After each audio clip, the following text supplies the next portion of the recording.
Assalamualaikum warahmatullahi wabarakatuh. Perkenalkan, nama saya Mirna Yani Lubis dari Program Studi Manajemen Bisnis Syariah, mahasiswi Sekolah Tinggi Agama Islam Negeri Mandailing Natal. Di dalam video ini, saya akan memberikan sedikit penjelasan ataupun pemaparan tentang pengantar ekonomi dengan materi yang sudah diberikan, yaitu indikator ekonomi, produktivitas ekonomi, pengangguran, dan inflasi. Yang pertama adalah tentang apa indikator ekonomi yang ideal dalam sebuah perekonomian. Nah, apa itu indikator ekonomi? Indikator ekonomi merupakan data ekonomi. Apa saja yang termasuk ke dalam indikator tersebut? Indikator pada umumnya ialah antara lain produk domestik bruto, tingkat pengangguran, inflasi, suku bunga, dan nilai tukar. Indikator ekonomi ini juga memiliki indikator tahapan keberhasilan pembangunan ekonomi, yakni pendapatan per kapita, struktur ekonomi, urbanisasi, angka tabungan, dan indeks kualitas hidup. Yang pertama adalah pendapatan per kapita. Pendapatan per kapita pada umumnya jumlah uang yang diperoleh per orang di suatu negara atau wilayah geografis. Indikator ini merupakan bagian kesejahteraan manusia yang dapat diukur, sehingga dapat menggambarkan kesejahteraan dan kemakmuran masyarakat. Yang kedua, indikator ekonomi, di mana struktur ekonomi dapat diartikan sebagai komposisi peranan masing-masing sektor dalam perekonomian, baik menurut lapangan usaha maupun pembagian sektoral ke dalam sektor primer, sekunder, dan tersier. Ketiga ialah urbanisasi. Urbanisasi ialah meningkatkan proporsi penduduk yang bermukim di wilayah perkotaan dibandingkan dengan di pedesaan. Keempat, angka tabungan. Angka tabungan ini bisa disebut investasi modal untuk pengangguran di negara-negara berkembang yang dapat mendongkrak menjadi negara-negara maju. Yang kelima, indeks kualitas hidup digunakan untuk mengukur kesejahteraan dan kemakmuran masyarakat. Indeks makroekonomi tidak dapat memberikan gambaran tentang kesejahteraan masyarakat dalam mengukur keberhasilan ekonomi.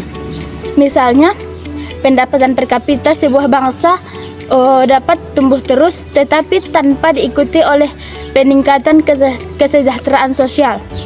Pendapatan per kapita merupakan indikator yang paling sering digunakan sebagai tolak ukur tingkat kesejahteraan ekonomi penduduk suatu negara. Materi yang kedua ialah apa saja hal yang mempengaruhi tingkat produktivitas suatu perekonomian.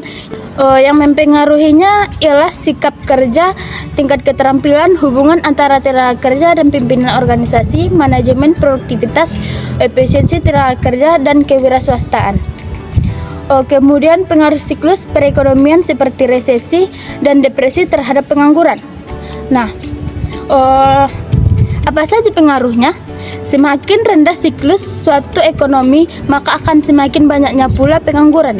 Hal tersebut disebabkan karena semakin sedikitnya perusahaan menerima karyawan, sedangkan jumlah penduduknya tiap tahun semakin bertambah. Resesi ekonomi membawa dampak yang cukup berat bagi pemerintah.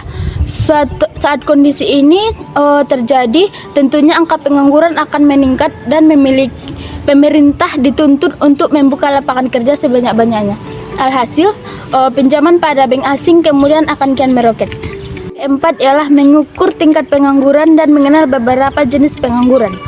Untuk mencari jumlah pengangguran dapat diketahui dengan rumus jumlah angkatan kerja dikurang dengan jumlah yang mempunyai pekerjaan.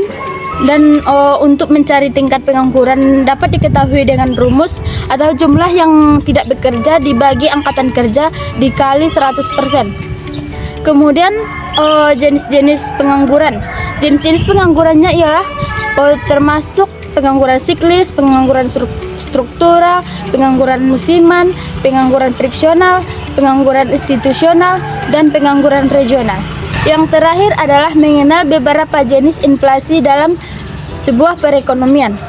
Jenis-jenis inflasi di dalam perekonomian dapat berdasarkan beberapa kategori. Yang pertama, berdasarkan kenaikan harga. Berdasarkan kenaikan harga, inflasi terbagi menjadi yang pertama inflasi ringan, di mana kenaikan harga di bawah 10% dalam setahun. Yang kedua, inflasi sedang, di mana kenaikan harga di antara 10% sampai dengan 30% dalam setahun. Inflasi berat ini mengalami kenaikan harga di antara 30% sampai 100% dalam setahun.